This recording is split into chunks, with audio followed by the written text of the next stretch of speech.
बच्चों अभी हम स्टार्ट कर रहे हैं लेक्चर नंबर 5, जिसमें हम डिस्कस करने वाले हैं। फर्स्ट पॉइंट है इन अकाउंट्स अ साइंस और आर्ट। पहला कंसेप्ट वो है। दूसरा कंसेप्ट हम डिस्कस करने वाले हैं क्वालिटेटिव कैरेक्टरिस्टिक ऑफ अकाउंटिंग। तो सबसे पहले आपको वो माइंड में आएगा कि सर हमने कैरेक्टरिस्टिक तो डिस्कस की थी, लेकिन ये कौन सी क्वालिटी है? तो आप बोलोगे सर ये जो है कैरेक्टरिस्टिक जो है वो क्वालिटेटिव कैरेक्टरिस्टिक है। तो बच्चों वही आपको ध्यान में रखना है। आज दोनों कंसेप्ट आपकी एग्जामिनेशन पॉइंट ऑफ व्यू से बहुत इंपॉर्टेंट है। शांति से स्टेप बाय स्टेप समझते जाइए, जो आपको बहुत इजी रहेगा। कंसेप्ट बहुत इजी है लेकिन इंपॉर्टेंट है, एग्जाम पॉइंट ऑफ व्यू से बहुत इंपॉर्टेंट है। तो शांति से स्टेप बाय स्टेप करते हैं। हमने बेसिकली 3 पॉइंट इंपॉर्टेंट है वही पेज पे। Accounting as a language of a business, वो भी बहुत इंपॉर्टेंट है। दूसरा है इन द अकाउंटिंग साइंस और आर्ट, और तीसरा जो है क्वालिटेटिव कैरेक्टरिस्टिक ऑफ अकाउंटिंग। तो बच्चों सबसे पहले स्टार्ट करते हैं। आप बोलोगे sir accounting language of a business, वो ऑलरेडी हमने 4th पॉइंट में मतलब 4th लेक्चर में डिस्कस कर लिया है। 5th लेक्चर में अभी हम डिस्कस करना स्टार्ट करते हैं कि अकाउंटिंग साइंस है कि आर्ट है। तो फर्स्ट ऑफ ऑल हम जब भी ये पॉइंट पे डिस्कस करते हैं तो आप वर्ड पे फोकस करोगे सर साइंस। तो साइंस जब भी आप डिस्कस करोगे तो आपके माइंड में होंगे कि साइंस से क्या होता है कि सभी जगह सेम होता है। सभी जगह सेम होता है मतलब आप इंडिया में करोगे तो भी सेम रहेगा, फॉरेन में करोगे मतलब कनाडा में करते हो, यूके में करते हो, साइंस का जो लॉजिक रहते हैं वो सेम रहते हैं। लॉजिक कभी चेंज नहीं होते, वही लॉजिक अप्लाई होते हैं। वो एक साइंटिस्ट करेगा या दूसरा साइंटिस्ट करेगा, लेकिन आखिरी में जो रिजल्ट आएगा जो एक्सपेरिमेंट का वो सेम आने वाला है। साइंस मतलब आपके माइंड में होना चाहिए कि सर प्री डिटरमाइंड रूल होने चाहिए। क्या होने चाहिए? Pre determined rules and norms, जिसमें स्पेसिफिक रूल के हिसाब से ही आपको ये सब कुछ करना है। साइंस में कभी भी रूल चेंज नहीं होते, वो कोई भी जगह हो, कोई भी टाइम पे हो, कोई भी पर्सन हो, या कोई भी सिटी या कोई भी वर्ल्ड में कोई भी जगह पे होगा। तो ये कोई पर्सन आने के या जाने से फर्क नहीं पड़ेगा, साइंस तो वही रहने वाला है जो पहले था। कहने का मतलब वही है, साइंस आपके माइंड में आना चाहिए कि सर प्री डिटरमाइंड रूल हो और नॉर्म्स के हिसाब से चलना चाहिए। थोड़ा प्रॉपर पढ़ते हैं और बाद में फिर से एक्सप्लेनेशन लेते हैं। बहुत इजी है, खाली प्रॉपर तरीके से समझना है। आपके माइंड में क्या होना चाहिए कि आप बोलोगे सर आपके माइंड में एक सिंपल वे में दोनों तरीके से आने चाहिए। आप बोलोगे सर जो अकाउंटिंग है वो आप बोलोगे सर साइंस भी है और आर्ट भी है। साइंस कैसे है वो पहले समझते हैं। Science is always based on the rules and principle. Science जो होगा वो स्पेसिफिक रूल्स पे होगा और प्रिंसिपल फॉलो करेंगे। तो वो साइंस का पहला जो पॉइंट है वो this rules and principle are universally accepted, मतलब यूनिवर्स में आप कहीं पे भी जाओगे ये रूल्स एक्सेप्टेड होंगे। Same way accounting also a science, its formation is based on the rule and the universally accepted by principle by human being। तो वो रूल्स जो होंगे वो सारे लोग उसको फॉलो करेंगे। To record the economic transaction of a business they are classify on the basis of accounting rule. ये जो अकाउंटिंग रूल है वो कैसे रूल जो इकोनॉमिक ट्रांजेक्शन होंगे वो क्लासिफाई कैसे होंगे? तो आप बोलोगे सर क्लासिफाई होंगे अकाउंटिंग रूल के हिसाब से। जो कोई भी पर्सन करेगा वो रूल फॉलो करेगा तो ऑटोमेटिक वही रिजल्ट तक पहुंच जाएगा। जैसे आगे पढ़ते हैं, to record the transaction of individual skill is not required, मतलब आप बोलोगे सर साइंस में कोई भी एक्सपेरिमेंट करते हो वो स्पेसिफिक तरीके से स्पेसिफिक टाइम पे होगा तो वही रिजल्ट आएगा। सेम वे इसमें कोई आदमी की जरूरत नहीं है, मतलब कोई भी आदमी करेगा तो रिजल्ट तो वही आने वाला है। सेम वे इसमें बोल रहे हैं to record the transaction individual skill are not required, मतलब इसमें इंडिविजुअल स्किल की जरूरत नहीं है। आप क्या बोलोगे सर ये प्रोसेस है, अकाउंटिंग प्रोसेस है, रूल्स है, रेगुलेशन है, वो फॉलो करने हैं तो ऑटोमेटिक आपका रिजल्ट वही आएगा। आगे पढ़ते हैं, only rules are to be follow, वही बोल रहे हैं कि रूल्स फॉलो करोगे तो रिजल्ट तो वही आने वाला है। When accounts are prepared by different person the process of preparation of accounts and it rules and its result would remain same, मतलब कोई भी ये करेगा प्रिपरेशन, कोई भी डिफरेंट पर्सन करेंगे process of preparation of accounts and result, process भी वही रहेगा, उसका रिजल्ट भी सेम वही आएगा। तो हम बोल सकते हैं thus the due to rule and the principle of accounting is known as a science। तो आप बोलोगे सर इसके हिसाब से हम बोल सकते हैं, क्या बोल सकते हैं कि अकाउंट है वो अकाउंटिंग है वो साइंस है। लेकिन उससे आगे थोड़ा चलते हैं, आर्ट्स भी क्यों है आर्ट क्यों है, तो आप बोलोगे सर आर्ट क्या है, तो वो भी हम डिस्कस करेंगे। उससे पहले दो लाइन आ रही है आपके स्क्रीन पे, अभी एक्चुअली पैराग्राफ आ रहा है, पहली दो जो लाइन है वो बहुत इंपॉर्टेंट है। तो पहले तो लिखा हुआ है apart from science accounting also an accounting is known as an art also, तो आर्ट भी है। उससे आगे उन्होंने जो 3 पॉइंट है, ये एमसीक्यू वीएसक्यू में बहुत आता है। वीएसक्यू मतलब वेरी शॉर्ट क्वेश्चन में बहुत आता है कि अकाउंट्स के कितनी ब्रांचेस है या कैटेगराइज है। तो आप बोलोगे सबसे पहले accounting mainly categorize into 3 category. First है फाइनेंशियल अकाउंटिंग, दूसरा है कॉस्ट अकाउंटिंग, तीसरा है मैनेजमेंट अकाउंटिंग। तो 3 अकाउंटिंग पार्ट में हमने डिस्ट्रीब्यूट अकाउंट्स को किया है। ये क्वेश्चन बहुत आता है, ये छोटे छोटे क्वेश्चन, इसलिए हम प्रॉपर बुक में से पढ़ रहे हैं जिससे आपको क्लैरिटी ज्यादा आएगी और छोटे छोटे क्वेश्चन इसमें से ही हो जाएंगे। तो आपको हाईलाइट करना है, अंडरलाइन करना है तो कर लीजिए बुक्स में, तो आपके लिए इजी रहेगा। अभी आगे पढ़ते हैं, हमें वो भी पता है। तो आप बोलोगे सर हमें क्या पता है, तो पता वो है कि अकाउंटिंग की भी लिमिटेशन है। कई जगह पे पर्सनल जजमेंट की जरूरत होती है, कई जगह पे हमें एस्टिमेट करना पड़ता है। तो आप बोलोगे सर ये तो आपने 4th नंबर के पॉइंट में बहुत अच्छी तरह समझाया था, वही stable value of money, financial non financial transaction record नहीं करते, बहुत सारे हमने 6 पॉइंट डिस्कस किए थे लिमिटेशन के। वो लिमिटेशन की वजह से हम बोल सकते हैं कि वहां पर्सनल जजमेंट की जरूरत पड़ती है। तो कहीं पर्सनल जजमेंट की जरूरत पड़ती है तो अकाउंटिंग क्या है, हमारी आर्ट भी है। तो अभी पढ़ना शुरू करते हैं। Keeping the limitation of this accounting in a mind, specific skill to prepare account is also require. The presentation of anything in a different manner without changing the nature and meaning is known as art. तो कई जगह पे personal judgement की जरूरत पड़ता है, personal estimation की जरूरत पड़ती है, लेकिन आपको रूल्स एंड रेगुलेशन नहीं चेंज करना है। तो without changing the nature and meaning, ये वर्ड आना चाहिए। जब भी आप लिखोगे तब ये वर्ड आएंगे तो सामने वाला मार्क देगा। वर्ड मतलब ये कंसेप्ट आना चाहिए, अदरवाइज आप अपने वर्ड्स में लिखो चलेगा, लेकिन ये स्पेसिफिक कंसेप्ट कवर होने चाहिए। तो आप बोलोगे sir presentation of anything in a different manner without changing the nature and the meaning is known as art.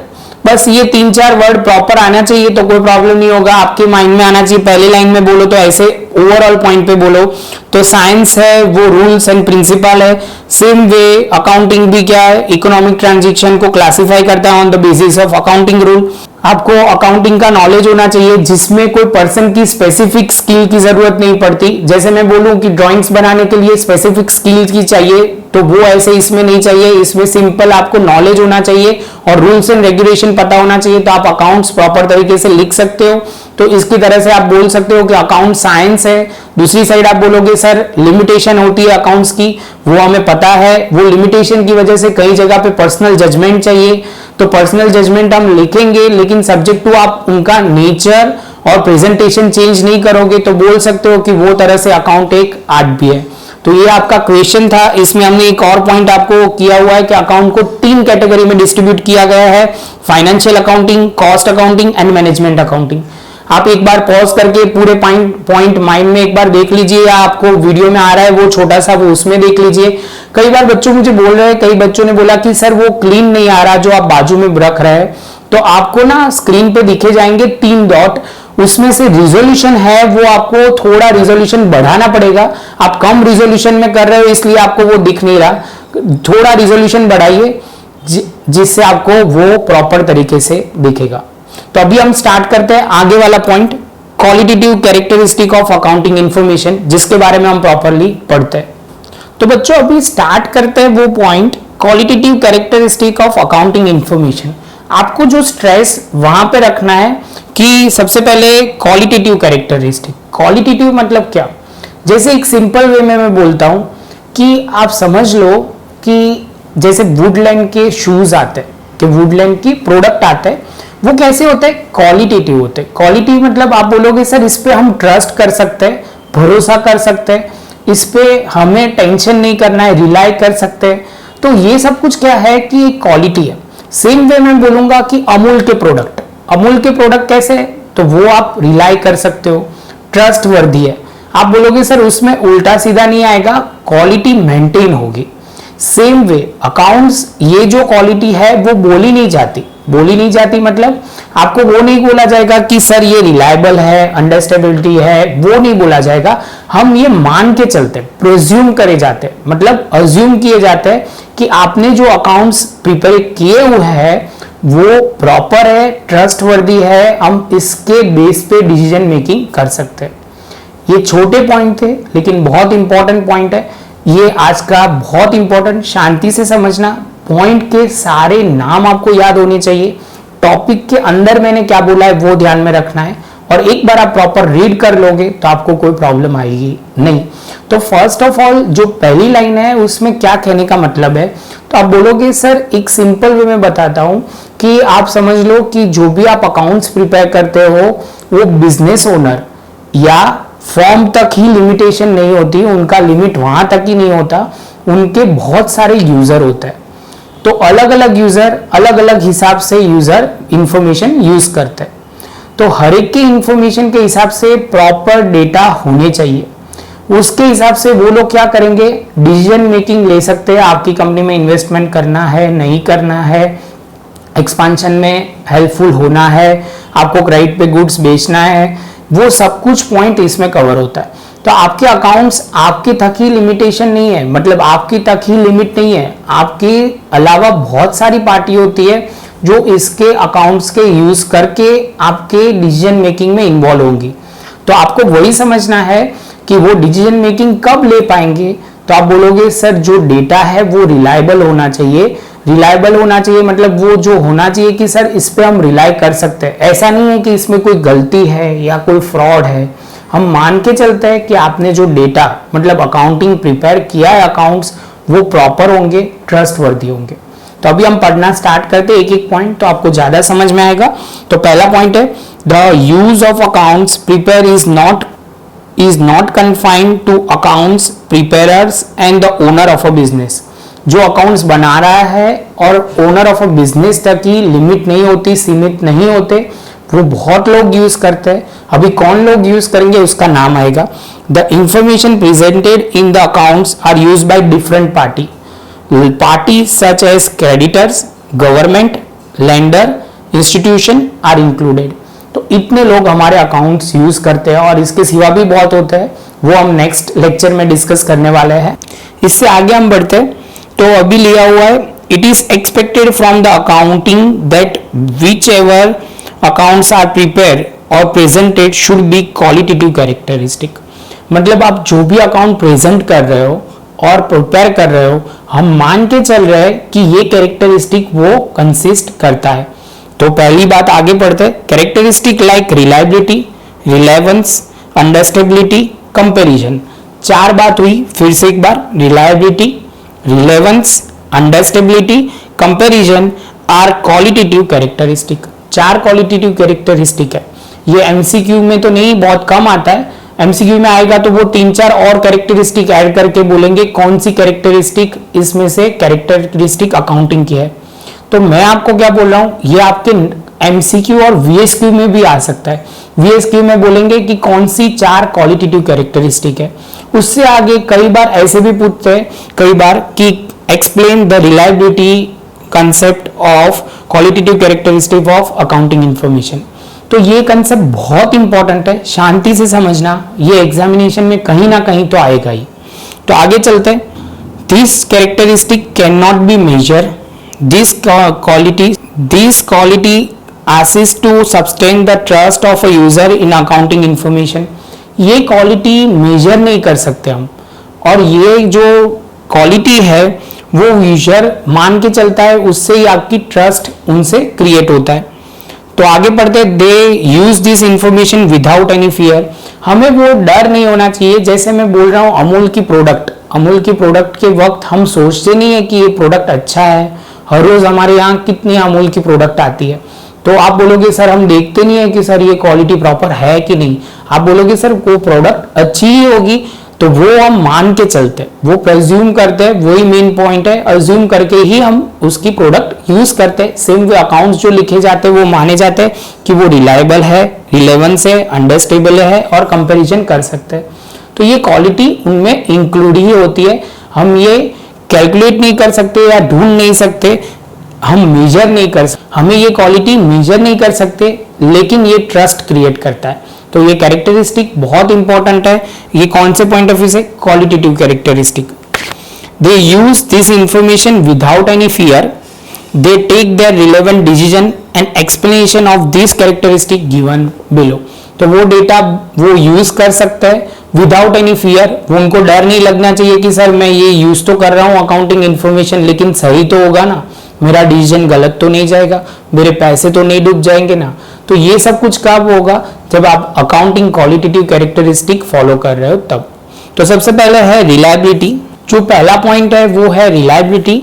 तो रिलायबिलिटी वो हमें क्या बोल रहा है? तो रिलायबिलिटी बोल रहा है कि सर जो इंफॉर्मेशन है वो रिलायबल होनी चाहिए। आप बोलोगे सर वो कैसे रिलायबल होगी? तो एक सिंपल वे में आप बोलोगे सर सारे rules and regulation norms follow करोगे तो आपकी ऑटोमेटिक डेटा कैसे होते जाएंगे? अकाउंट्स रिलायबल होता जाएगा। आपको कोई भी प्रेजेंटेशन भी प्रॉपर तरीके से करना है, जिससे क्या होगा? सामने वाला प्रॉपर तरीके से समझ पाए। अभी हम प्रॉपर उनमें से पढ़ते तो आपको ज्यादा क्लैरिटी आएगी। The first qualitative feature of accounting is reliability.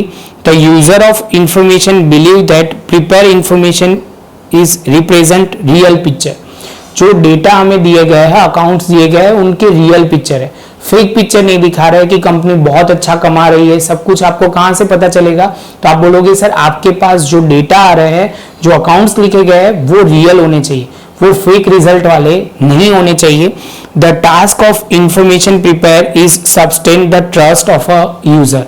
तो ये क्या होगा कि यूजर पे अकाउंटिंग पे पूरा भरोसा होगा कि कंपनी के अकाउंट्स जो लिखे गए हैं या कंपनी के या फॉर्म के वो प्रॉपर है। उससे क्या होगा? उसको आप पे भरोसा आएगा। जो डेटा आपको दिए गए हैं वो आपके होने चाहिए एररलेस होने चाहिए। ऐसे नहीं होना चाहिए कि उसमें गलतियां हो, छोटी मोटी प्रेजेंटेशन प्रॉपर ना हो, छोटी मोटी गलती की हो, वो नहीं होनी चाहिए। तो रिलायबिलिटी में ये कंसेप्ट सारे कवर होते हैं। आगे पढ़ते हैं। The task of information preparer is to be sustain the trust of a user. The prepared information has to be completely errorless. There should not be inclusion of a option of accounts or any other party. There should not be inclusion of a option of accounts or any other party. There should not be inclusion of a opinion of accountant or any other party. तो ऐसे बोल सकते हैं कि किसी के pressure में आके या किसी के ओपिनियन के हिसाब से अकाउंट नहीं लिखे जाते, वो नॉर्मल रूल्स एंड रेगुलेशन के हिसाब से ही लिखे जाते हैं। The rules and principle are fully follow the prepared information would automatically disclose the trustworthy presentation. अब जब रूल्स एंड रेगुलेशन फॉलो करोगे तो ऑटोमेटिक जो इंफॉर्मेशन आएगी, अकाउंट्स बन के आएगा, वो क्या होगा? ट्रस्टवर्दी होगा। आगे पढ़ते हैं। Under the head of reliability क्या क्या कवर होता है? Head of reality, trustworthy presentation, neutrality. Neutrality मतलब बायस नहीं होना चाहिए कि आप कंपनी के फेवर में कुछ ऐसा लिखो या कुछ ऐसा प्रेजेंट करो कि जिसमें कंपनी का अच्छा दिखे। टेक्निकल टर्म में आपको न्यूट्रल लेना है कि बाकी पार्टी जो भी यूज करेगी वो उस पर डिसीजन लेगी, तो आपको न्यूट्रल लेके प्रिपेयर अकाउंट्स करने हैं। आगे चलने and full disclosure are included as a sub characteristic of reliability. इससे साथ आप बोल सकते हो कि सर ये आपका रिलायबिलिटी का कंसेप्ट खत्म हुआ, ये बहुत इंपॉर्टेंट था। अभी आगे चलते हैं। रिलेवेंस। रिलेवेंस वो भी एक दूसरा पॉइंट है, वो क्वालिटी कैरेक्टरिस्टिक ऑफ अकाउंटिंग का दूसरा पॉइंट है रिलेवेंस। बच्चों अभी जो पॉइंट है रिलेवेंस, तो जिसमें हम क्या डिस्कस करेंगे तो वो पहले समझते हैं। सबसे पहले आपको क्या समझना है? Relevance information. रिलेवेंस इंफॉर्मेशन, तो आप कोई भी डिसीजन लेते हो वो इंफॉर्मेशन के हिसाब से होता है। तो इंफॉर्मेशन क्या कहां से मिलेगी? तो आप बोलोगे सर अकाउंट्स जो प्रिपेयर किए गए उसके हिसाब से आप इंफॉर्मेशन मिलेगी। इंफॉर्मेशन के हिसाब से इन्वेस्टर सब लोग आप पे इंफॉर्मेशन के हिसाब से डिसीजन लेंगे। तो वो डिसीजन कब प्रॉपर ले पाएंगे? जब आप प्रॉपर रिलेवेंट इंफॉर्मेशन दोगे। आपको रिलेवेंट इंफॉर्मेशन के फॉर्म में आपको वो भी समझना है कि सर जो इंफॉर्मेशन होगी वो कैसे होगी? पास्ट की भी इंफॉर्मेशन होगी, प्रेजेंट की भी होगी और फ्यूचर की भी होगी। जिससे सामने वाला प्रॉपर डिसीजन मेकिंग कर सके और उसको पूरी इंफॉर्मेशन कंपनी के बारे में या ऑर्गेनाइजेशन के बारे में पूरा मिलता जाएगा। आप बोलोगे सर ये कंपनी आप बोल रहे हैं, वो एक्चुअली क्या होता है? तो बेसिकली बिजनेस ऑर्गेनाइजेशन मतलब आपका एक टॉपिक है, सब्जेक्ट है, उसमें सारे ये टॉपिक कवर होंगे। तो ये पॉइंट आप वहां से बहुत इजीली समझ जाओगे। अभी हम मेन पॉइंट पे आगे आते हैं, relevance. Relevant information is that information which meet the need of user and the competent enough to meet the need of user of information। तो वो क्या होना चाहिए कि रिलेवेंट इंफॉर्मेशन होना चाहिए, वो नीड उनकी जो भी होगी, उनको जो भी इंफॉर्मेशन जानकारी चाहिए वो मिलनी चाहिए। आगे पढ़ते हैं, relevance is the kind of characteristic which assist the user to take decision. अभी हम सेकेंड पॉइंट शुरू करते हैं। सेकेंड पॉइंट है हमारा रिलेवेंट, जो दूसरी हमारी क्वालिटेटिव कैरेक्टरिस्टिक है। तो दूसरी क्वालिटेटिव कैरेक्टरिस्टिक हमें क्या बोल रही है कि वो बोल रही है सर आपको रिलेवेंट इंफॉर्मेशन देनी है। रिलेवेंट इंफॉर्मेशन के हिसाब से आपको क्या समझना है कि आपको वो इंफॉर्मेशन ऐसी होनी चाहिए जिससे आप डिसीजन मेकिंग ले सके। आपको कोई भी इंफॉर्मेशन के हिसाब से डिसीजन मेकिंग होगी, यूजर जो होंगे वो आपके इंफॉर्मेशन के हिसाब से ही डिसीजन लेंगे। तो आपको प्रॉपर इंफॉर्मेशन देनी है। तो आगे चलते हैं, relevant information relevant information is that information which meet the need of user and competent enough to meet the need of user of information। जो क्या होनी चाहिए कि वो यूजर की नीड पूरी होनी चाहिए, वो इंफॉर्मेशन से उनको जो डेटा चाहिए वो मिलना चाहिए। आगे चलते हैं, relevance is a kind of characteristic which assist the user to take decision on the basis of this information. इससे क्या होगा बच्चों कि जो इंफॉर्मेशन होगी उसके हिसाब से यूजर क्या करेंगे, प्रॉपर डिसीजन मेकिंग ले सकते हैं, अपने प्रॉपर नतीजे पे पहुंच सकते हैं। तो वो प्रॉपर तरीके से इंफॉर्मेशन होनी चाहिए। The information prepare or presented by the accountant has to be such a kind on the basis of which investor can decision। Investor क्या करेगा कि अकाउंटेंट को वो इंफॉर्मेशन ऐसे लिखनी है या प्रेजेंटेशन करना है जिससे क्या होगा कि जो यूजर है, इन्वेस्टर है, वो अपना डिसीजन ले सकता है on the basis of past data, future data and present data.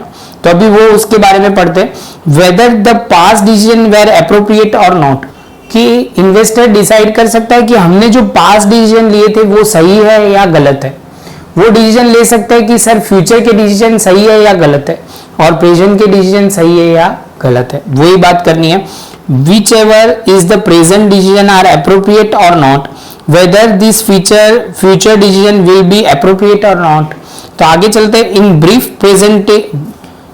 brief presented information should be useful in context of past, present and future। जो डेटा होनी चाहिए वो पास्ट, प्रेजेंट और फ्यूचर प्रॉपर तरीके से रिलेवेंट इंफॉर्मेशन होनी चाहिए। Last point जो है वो third point, second last point है वो अंडरस्टैंडेबिलिटी। आपने इंफॉर्मेशन तो दे दी लेकिन प्रॉपर अंडरस्टैंडेबिलिटी हो सके वैसे तरीके से आपको इंफॉर्मेशन देनी है। इंफॉर्मेशन मींस अकाउंटिंग की इंफॉर्मेशन है, वो प्रॉपर अंडरस्टैंडेबल हो सके ऐसी देनी है जिससे यूजर अपने डिसीजन मेकिंग शार्प कर सके। दूसरा, ये एक साइड हमारी साइड से भी नहीं, दो साइड से बात होगी कि यूजर भी इतना कॉम्पिटेंट होना चाहिए, मतलब वो प्रॉपर नॉलेज होना चाहिए अकाउंट का, उसकी टर्मिनोलॉजी का, उसका प्रेजेंटेशन का, तब भी जाके उसको सारी इंफॉर्मेशन समझ में आएगी।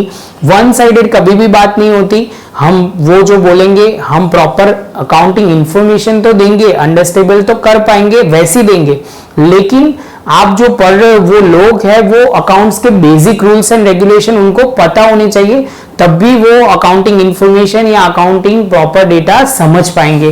तो अभी वो पढ़ना शुरू करते हैं। In addition to relevance, the presented information should be that kind of which can be easily understood and interpret by information of user.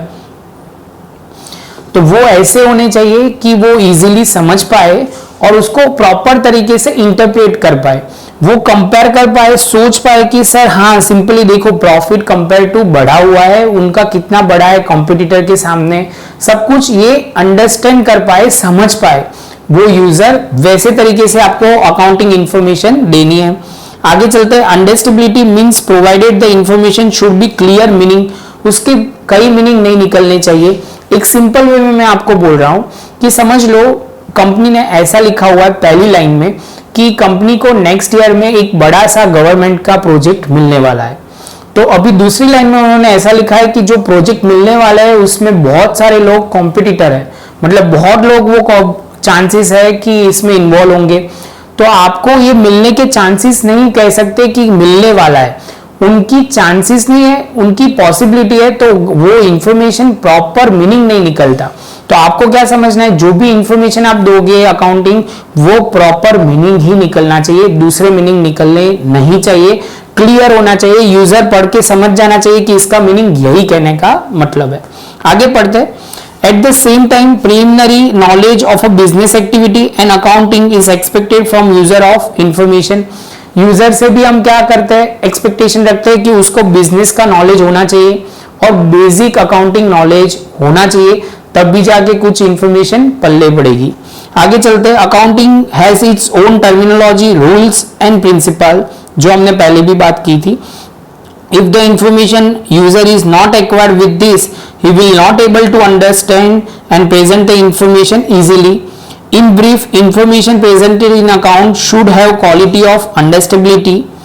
The user also have the knowledge of expected content. तो user के भी proper knowledge होनी चाहिए, otherwise क्या होगा, उसको proper समझ में आएगा नहीं। दो साइड से बात होगी, एक बाइट होगी कि आप प्रॉपर डेटा दो और सामने वाला जो होगा वो पढ़ने के लिए प्रॉपर इंफॉर्मेशन, वो नॉलेज उनको होनी चाहिए कि बिजनेस उनका क्या है, ये कंपनी जिसके अकाउंट्स है उसके बिजनेस क्या है, वो कैसे ऑपरेशन उनका चल रहा है, कैसे उनका रेवेन्यू स्ट्रक्चर है, सब कुछ उनको पता होना चाहिए और उनको basic terminology, rules, regulation of account का पता होना चाहिए, तभी जाके उनको ये प्रॉपर चीज समझ में आएगी। बच्चों, तो ये 3 पॉइंट हमारे कंप्लीट हुए।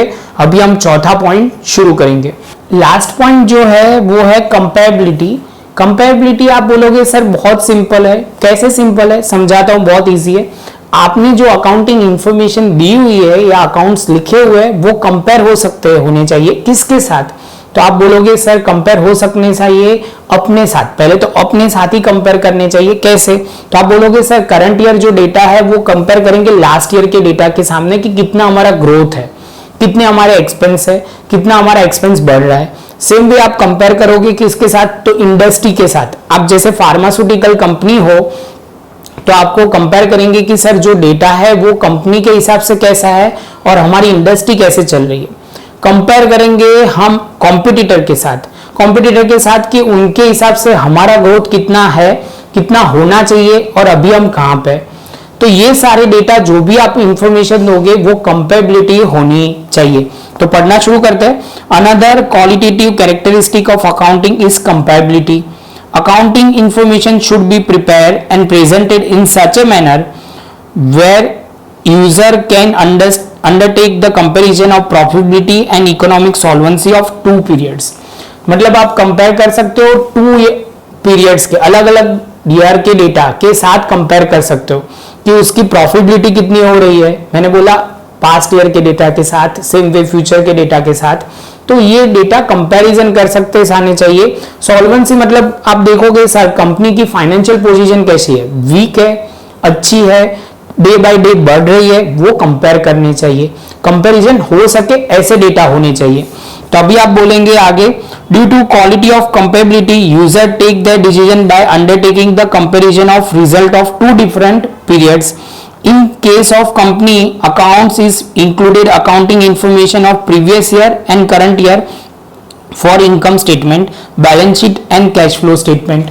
आप बोलोगे सर इनकम स्टेटमेंट मतलब profit and loss account, balance sheet मतलब आप बोलोगे सर आपने पहले भी डिस्कस किया था, एक नया नाम आया है कैश फ्लो स्टेटमेंट।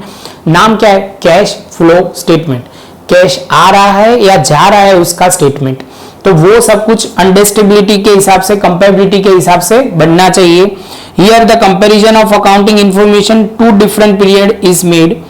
तो वो ही हमें बात की गई है कि अलग अलग टाइप के पीरियड्स मतलब फ्यूचर पास्ट के हिसाब से डेटा को कंपेयर कर सकते हैं। इसके साथ हम बोल सकते हैं कि हमने जो ये आज डिस्कस किया है वो 2 पॉइंट कवर किए। आप अच्छी तरह पहले समझ लो, मैं बोलूंगा कि आप लिख लो एज यूजुअल, जिससे आपको क्लैरिटी ज्यादा आएगी।